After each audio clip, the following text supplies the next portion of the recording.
We are 19 seconds in today's broadcast. Thank you so much for taking the time to be with me for a few moments this beautiful, hot Saturday afternoon. How are you? I'm over at my office, and I'm about to share my heart with you, as is my custom. Before I get into it, I'd like to ask you, Sam Pamulenga says, I was waiting for this. Guys, please tell me in the comments below if you can hear me clearly, because one of the challenges I have oftentimes is to make sure that my sound is perfect. Sometimes I don't achieve that, but with your help, you guys always tell me if I'm loud and clear. A very good afternoon to you. You are clear, Juma says. Loud and clear. Matilda, God is my strength, is with us today. Zambiana, loud and clear, you say. Clear. Tasha Brewer. I think I knew a brewer. When I was growing up, I knew a brewer. Guys, do me a favor. And I see vloggers do this. And I find this so funny when they do this. They say, I'm going to give you a few minutes.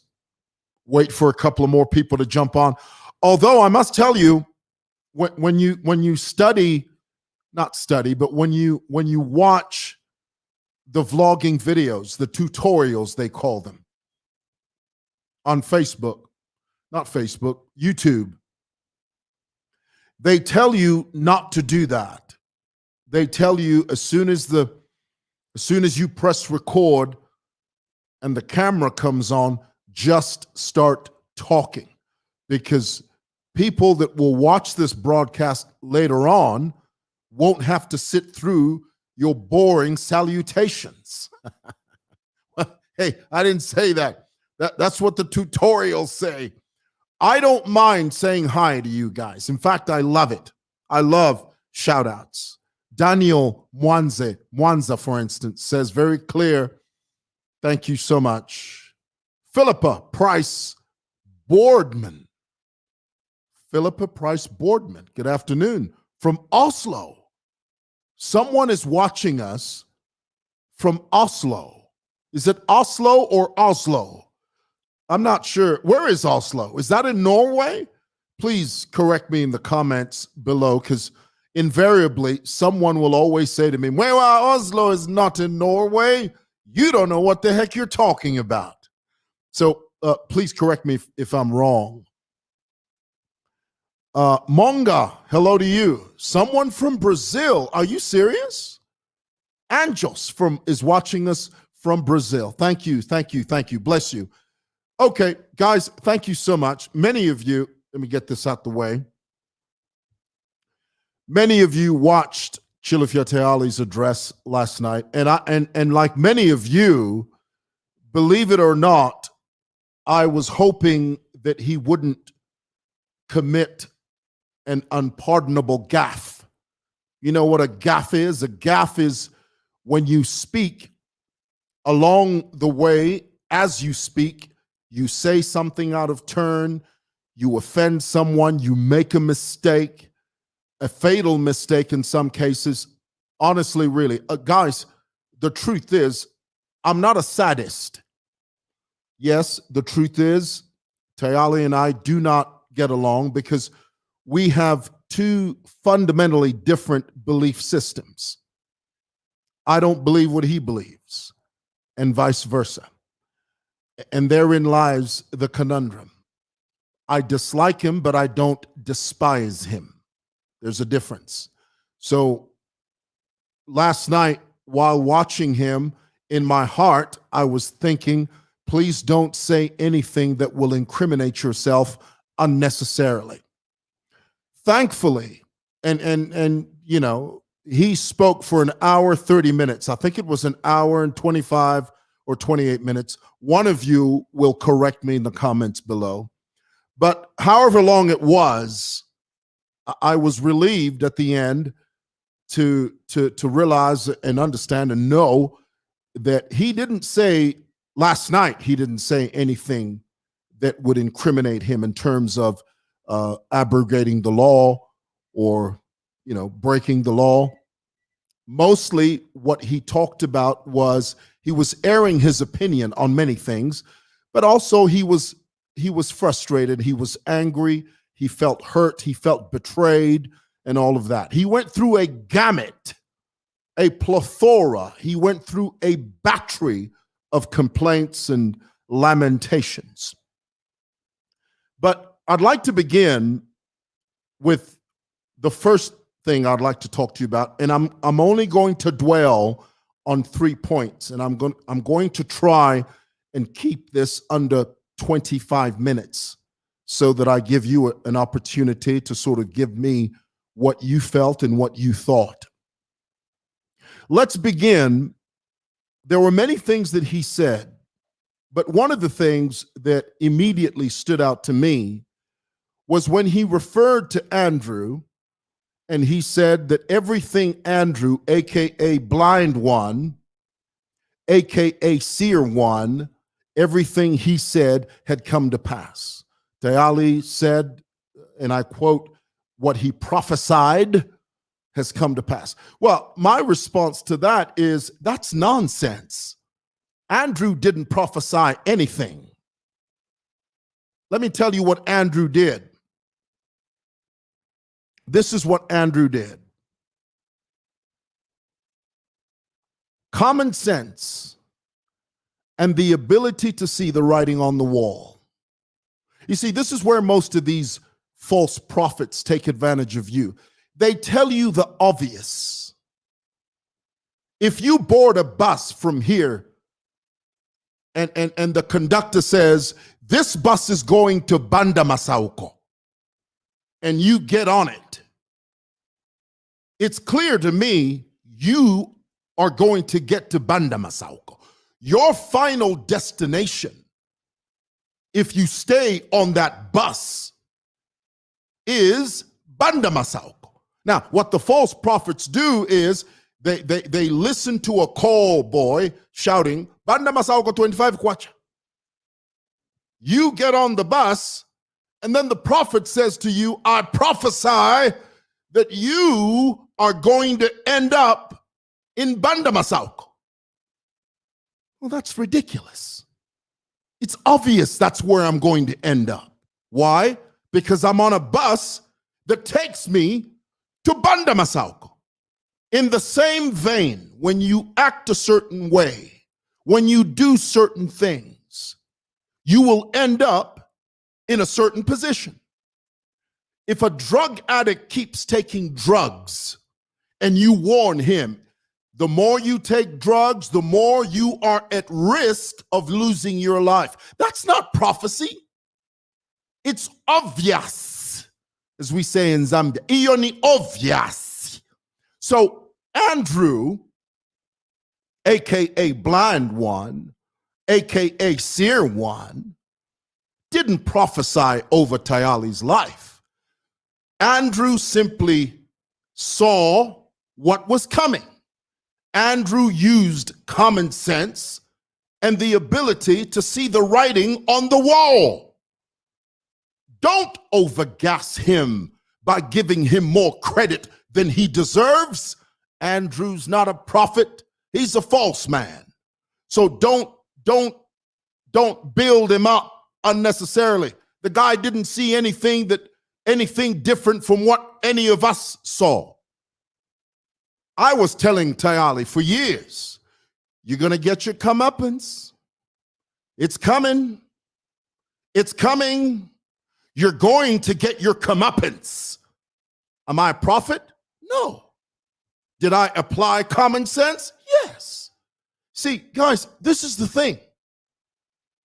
Don't allow these crooks that call themselves prophets to hoodwink you into believing something you already know. if you're on a trajectory, a flight path, it's common sense to know where you will ultimately end up. So I disagreed with Tayali when he said, oh, Andrew prophesied he saw this coming. Oh, he saw it in the spirit that these PF guys were going to use me and cast me down with the sodomites and discard me and dispose of me like a toilet paper. No, Andrew didn't see he didn't see anything extraordinary. He simply saw what was already there, according to him. Okay? So, here's the thing, guys. I really took offense. Secondly, I took offense when Tayali talked about how, and this for those of you that watched it, you remember this. He made reference to the fact that when he would see other people go through trials, tribulations, horrors, things that he had initiated, things that he had ignited, and he saw his opponents go through this. He said, and I quote, "It was like watching a movie and I enjoyed it." I want you to pause there for a moment. I want you to let that sizzle in your spirit for a moment. The sadistic nature of Tayali, to the point where he says, it was like watching a movie. When I would see Kambwili go through what he went through, when I would see all these other people that would go through what they were going through, it was like watching a movie and I enjoyed it. Sadistic, diabolical.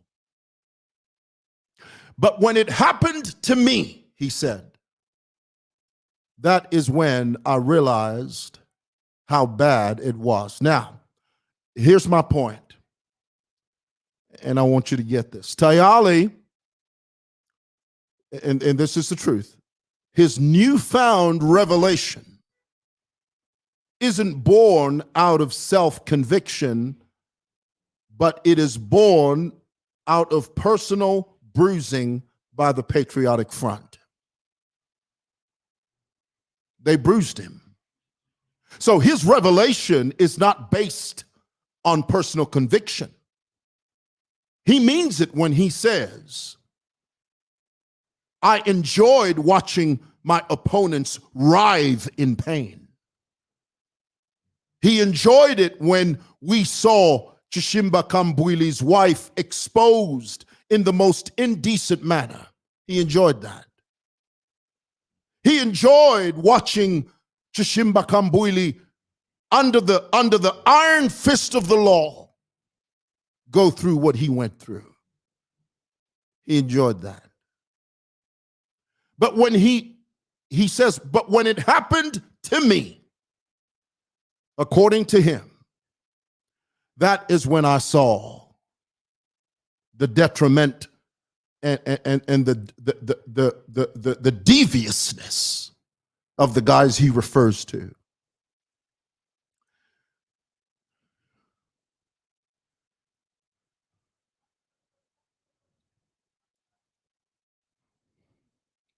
That's not conviction. It just simply means because they hurt you, you're now angry. In other words, had it not happened to you, you wouldn't have seen the deviousness of those acts, according to you. That's what it means. And in my view, that is not a changed heart. That is not conviction. That is conviction by convenience. That's a good one. Conviction by convenience.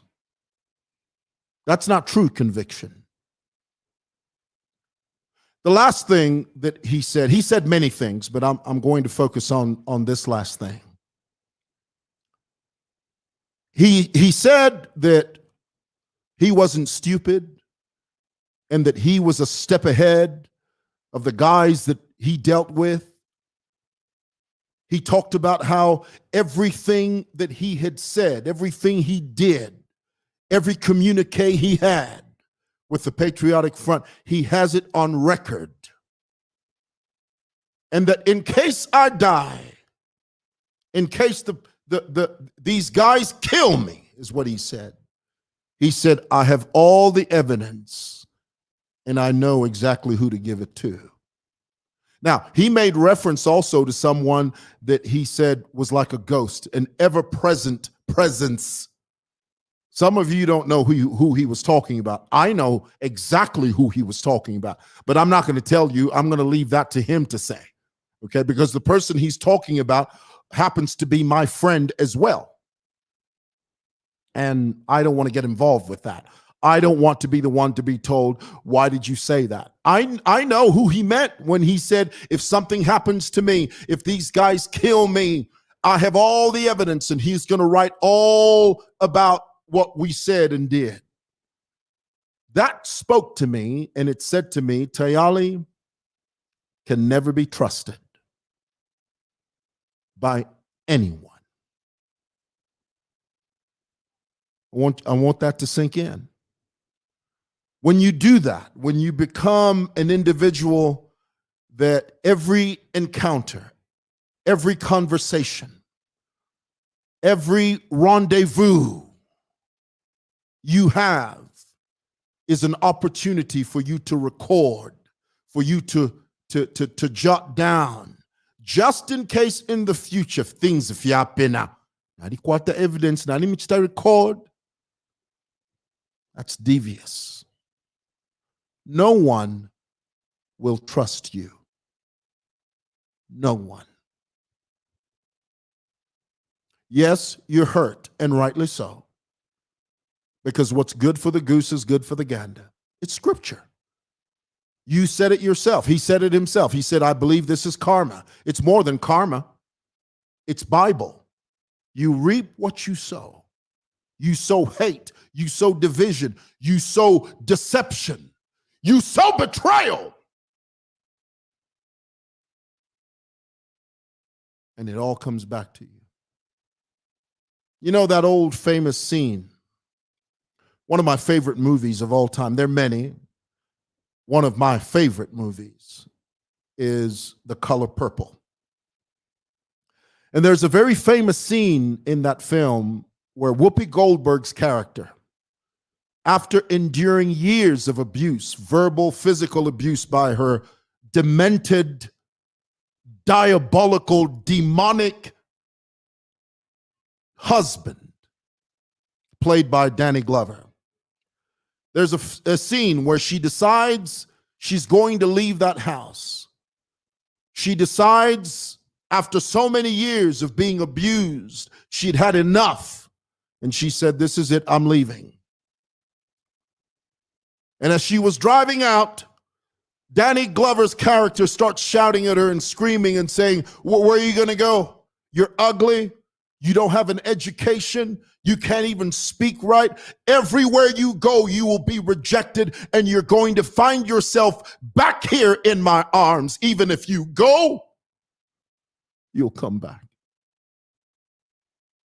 And Whoopi Goldberg stretches out her hand, and she says, everything you've done to me is going to be done to you. All the pain and heartache that you took me through, you're going to go through. And that's exactly what happened. And so when I hear Tayali talk about it's karma, it's more than karma. It's the word. And you can't escape it. So in conclusion, because I'd like to hear your thoughts on this. In conclusion, I deduce that Chilifya Tayali will be a forgotten memory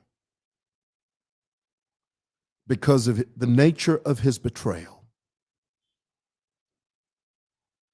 At this point, he said a lot of things last night. Of course, He didn't say anything incriminating because everything he expressed was his opinion. When he talked about how he felt that Eagle One was not eligible, that's not defamation. That's just his opinion. That's his personal interpretation of the Constitution. That's his opinion. It's not defamation. And everything he said, I walked away with the feeling that this man has not only shot himself in the foot, but nobody will trust you. And then, as my mother used to say, she still says it today, she says, as if that's not enough, he asks you to vote for him as mayor. There was one moment during that address, one brief moment of vulnerability. I saw it. I saw it in his eyes. Some of you caught it, not everybody. If you don't know him, if you don't know his nature, if you don't know how he speaks, you didn't catch it. But if you know him, you caught it instantly. The moment he said,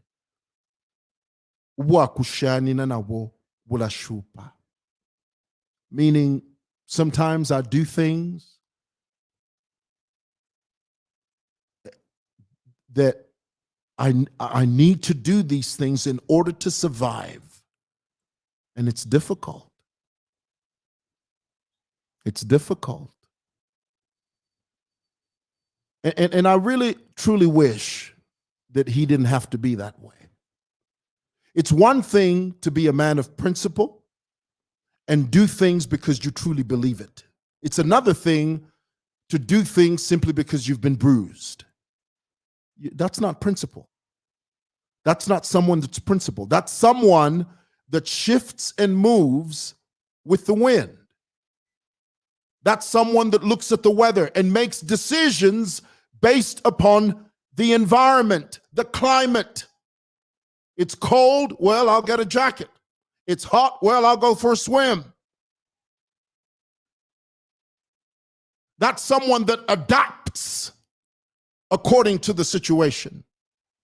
That's not principle. That's convenience.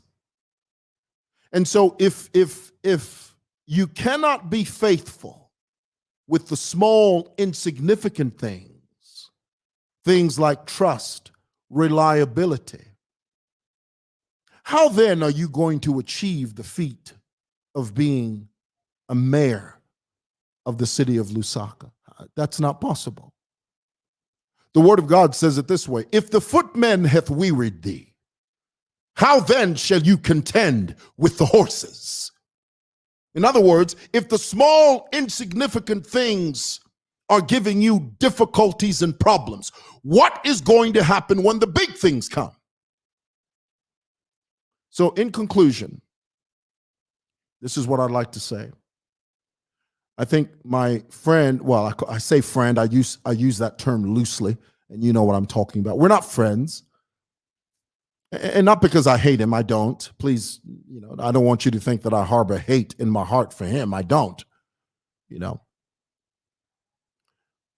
I think from this point on, he's going to be a different man, and I hope he changes for the better, but he's basically on his own. And the only way that he can regain people's trust is by starting from zero. And I'm only going to mention this because he mentioned it. I noticed last night when he was talking, he didn't tell you, unless I missed it, correct me in the comments, he didn't tell you what he whispered in my ear when I went to see him.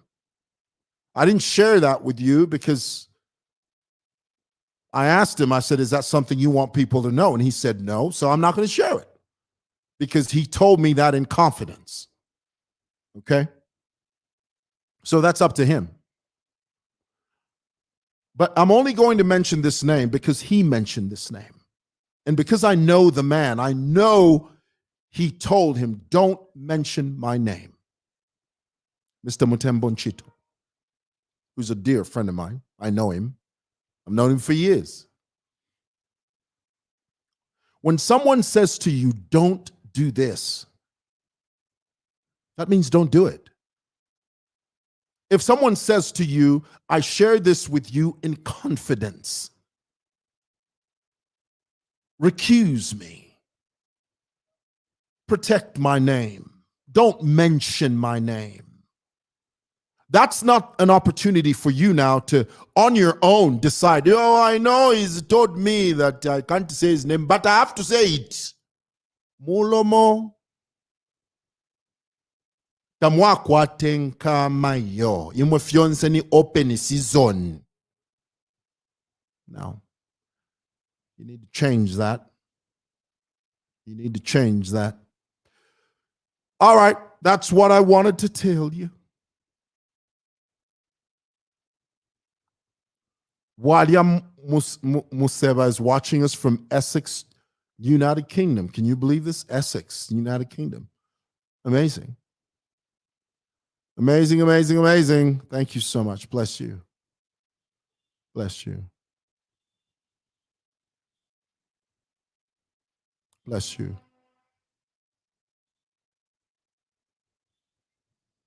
Okay. Well, I'd like to ask you to, if you'd like to call me. You can call me on that number. You can WhatsApp me as well. I'd love to hear what you have to say about this. And let's have a conversation about it. For goodness sake. Incidentally, guys. Okay. You're not going to call me on that number. You need to call me on this number that I'm showing you, not the one I usually show. You need to phone me on this number that I'm showing you now, not the one that I usually put up. Call me on this number. Okay? Let's read some of your comments. Somebody's watching us from Lubumbashi. Can you believe it? That's amazing. Thank you so much. Bless you. Bless you. Bless you. Bless you. Okay, so you if you'd like to call me and participate, you can call me on this number. You can WhatsApp me if you'd like as well, you know. And I'd love to hear what you have to say. Hello? Hello?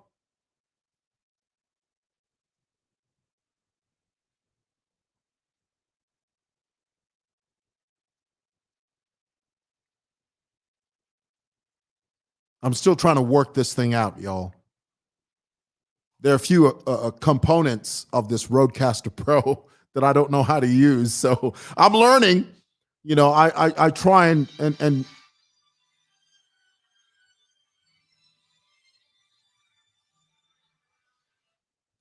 don't call me on the number that I use. Hello? Hello?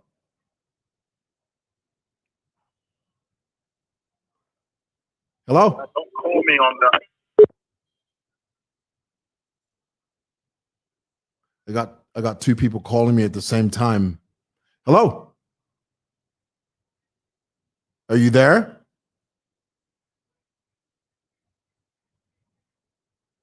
Okay, that's three people calling me at the same time. I don't know how that works.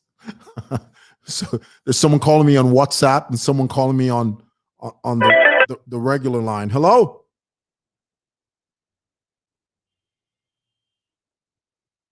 Hello?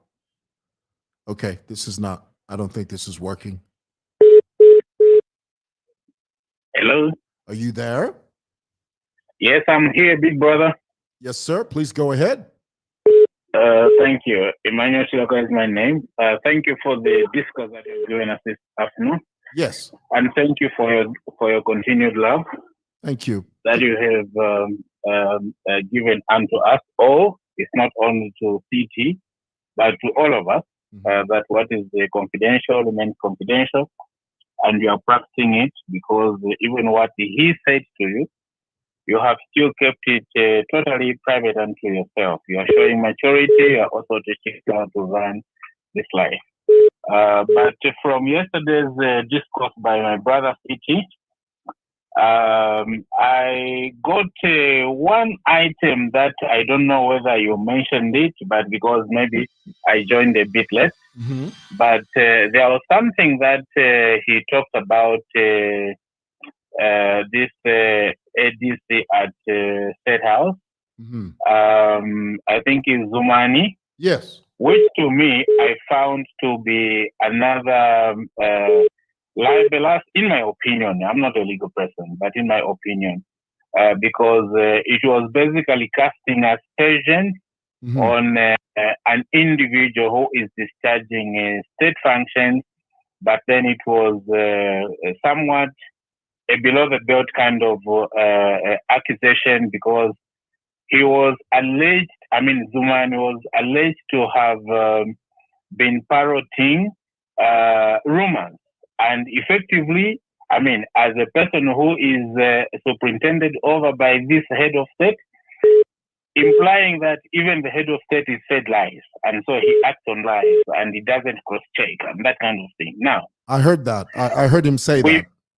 Now we must be able to understand and distinguish, how do we save our country? Even if I differ with this president, but should I really castigate my own? Which American has he ever had who goes publicly and talk so rubbish about the American government? No, but they'll talk about the administration. Mm-hmm. And they will talk about an individual in the government. Mm-hmm. They will never talk about American as a state. They are always proud about their country. Mm-hmm. Can we learn to distinguish that? Look, we must be able to safeguard our institutions of governance. If we don't show respect, the donors are listening, the investors are listening. That look, these guys in Zambia, you can fool them. They actually cannot be trustworthy. It also borders on our integrity as individuals. That's point number one. Number two, I think my advice to my brother is that once you have a court case, it doesn't matter which way it is, you keep your mouth shut until the case is over. Once the case is over, then you can narrate all that kind of thing. Number three aspect is that he needs, first of all, to become selfish in the meantime and look after Kia and Ramayana Tsenga over Sega Vamlamvesu from Ethiopia because she has run away from her country, which is embattled, and sought refuge here. So what he messes up with this in-law of ours, it affects our country internationally because this is the only marriage which is internationally known to say, look, Tayali is married to an Ethiopian. So even the Ethiopian embassy, yes, okay. What he does to that woman there affects your reputation and my reputation. And remember, we all pass through Addis Ababa, going to West Africa, or going to wherever. So we don't want our passports to be, you're from Zambia, this is where men are not trusted. No, we don't want to do things like that. And you know the situation of flying out between Zambia and North Africa or anywhere else. There is always a stopover somewhere there. So we do not want to be looked at differently as Zambians because of one person. His marriage is very public, is very international. Then the other aspect is that let my brother also shed light, because for me, as an individual, I'm talking now as a citizen here. There is one report that was made either through the system or with the system, which ultimately cost 2 lives. We will never recover these 2 lives. I would like my brother to come onto the platform and say, look, that report which I made to the system was truthful. It was not, encouraged by the Mushani Nawali kind of mentality or things like that. But that is because, you see, those 2 families have lost those 2 of our brothers. Now, if we are going to be having politicians who are beginning to save us and we cannot trust what they are saying to us, when do we have to trust them? And how do we sort of sieve the right politicians from the wrong politicians? Because not everybody else can be a politician, but can we, even if they are poor, but can their word be taken as a checkbook, kind of authority, can we bank on their word that, look, what they say is exactly what they mean? If they mess up, they tell us, but not to come onto the public platform and that if you own self and Kuria, come on. Yeah. It doesn't have to do with Christianity. It just has to do with our kind of personal integrity, even just Ubuntu fear. Brother, okay? brother, I got you. Thank you so much. I've heard you, brother, and I really appreciate that. I really, really do. Thank you so much. Thank you. Bless you. Thank you. Right. Yeah. Well, anytime you talk about Nsama, it really pains me because Nsama was a personal friend of mine. I knew him very well, and we spoke regularly, and just a wonderful human being. Hello. Oh, sorry. See there? See, this is what happens.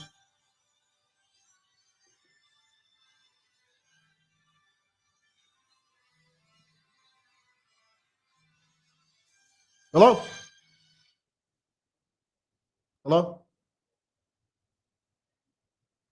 Hello? Okay, you know what? You're calling me on WhatsApp, and I think I made a mistake here. I shouldn't have put call or WhatsApp because you're calling me on WhatsApp at the same time you're calling me on the line. I think I made a mistake there. Okay, let me fix this. Let me fix it.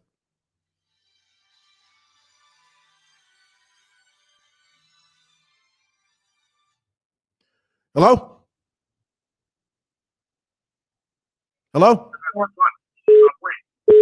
Hello? Are you there? Hello? Yes, sir. Go ahead. Hello, good afternoon. A very good afternoon to you, sir. Okay, this is Mambo calling from Ndola, Kokodo. Kopala, please go ahead. Well, your presentation always top notch. We are enjoying. Thank you. Now, just wanted to contribute on what Tayali mentioned last night. Concerning the evidence that he has, the recordings and everything else. Hello? Yes, I can hear you. Go ahead. Loud and clear. Go ahead. Okay. I think because my take on this one is because this guy has been doing things illegally. That's why he's been compiling that data so that in case things backfire, he has some form of leverage, If it was all legal, there was no need for him to be recording everything. But I think, for me personally, I think, well, he is protecting Roy behind. Yeah, that's why I thought I could contribute. Thank you, son. I appreciate that. God bless. Hello? Let me say something that, and I'm going to shut it down now because I need to fix the, I shouldn't have done the call. I shouldn't have done the WhatsApp and the call me at the same time. I'll fix it. But let me just say this. When Tayali first came up with this idea of coming up with a bogus case against the leader of the Reds, I mean, I'm on record. I've said it from the very, very beginning because I know his nature, Tayali. I knew that whatever he was cooking up was not going to stand the test of time.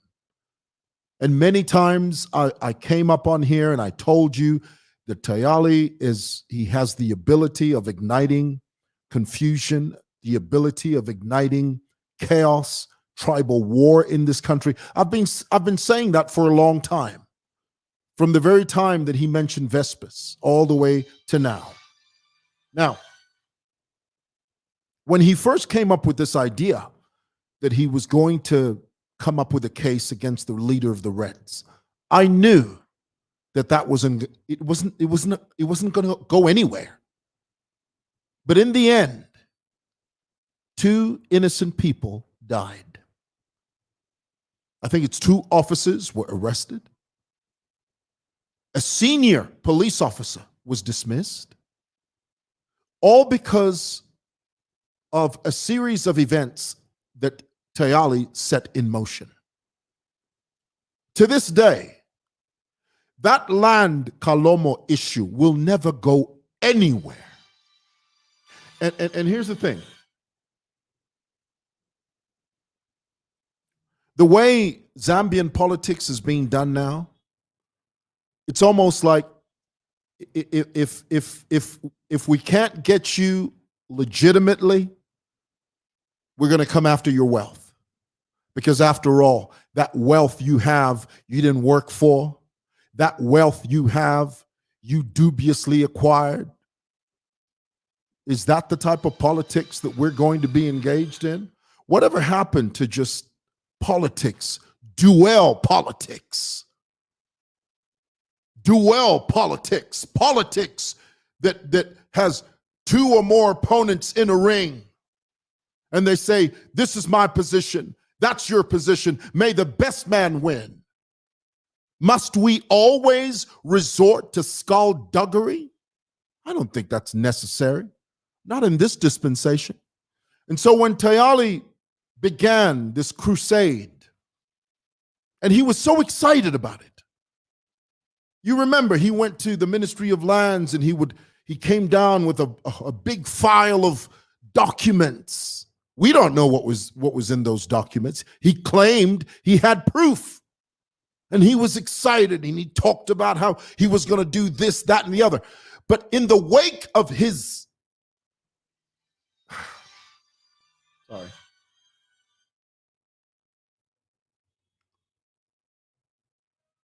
in the wake of his destruction, 2 people died. A senior police officer was dismissed, and 2 police officers were arrested, all because of things Tayali set in motion. I've been saying it for a long time. Many of you didn't believe me, but when you heard it from Andrew, many of you said, oh, I'm a Zambian. Andrew's not a Zambian. I see this country through eyes and the lens of patriotism. Andrew only sees this country for what he can get from you. You, his blind followers. All Andrew wants is money from you. But I called it. And again, I'm not a prophet. I'm nothing like that. It's just common sense. I knew, I said, what Tayali's doing, he's doing for the wrong reasons, and it won't hold water. It's not sustainable. Are we not Zambians? Can we not engage in real politics and still remain Zambians? Must we be mortal enemies? No, I disagree with that. Okay, that's what I wanted to share with you. I've been on here 44 minutes. Thank you. And again, I apologize for the phone thing. I'll work it out. The mistake I made was that I simultaneously said you call me and WhatsApp me. So that messes up everything. I'm learning. God bless you guys. Thank you for watching. Peace.